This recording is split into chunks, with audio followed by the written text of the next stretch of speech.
Welcome to the Tech Egg. Don't get scrambled. Enjoy the video. You start by protecting your data and clearing physical causes. Back up to iCloud or your computer, then remove any case or screen protector and wipe the glass with a microfiber cloth.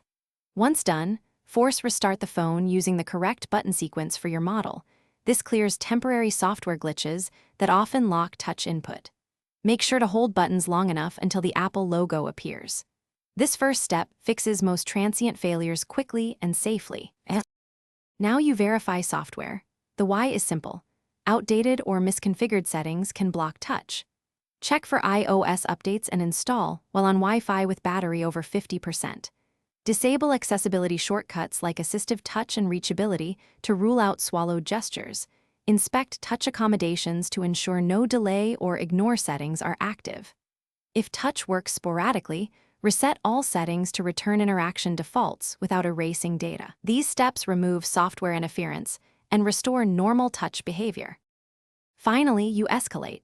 If resetting didn't help, restore the iPhone using recovery mode from a computer. This reinstalls iOS and rules out deeper software corruption. Once restored, test touch across the entire screen.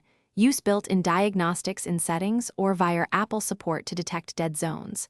If specific areas remain unresponsive or the screen shows physical damage, a screen replacement or authorized repair is the likely fix. If stuck, contact Apple support. They guide warranty, repair options, and data safety. Thanks for watching. Consider subscribing if I helped unscramble your problems.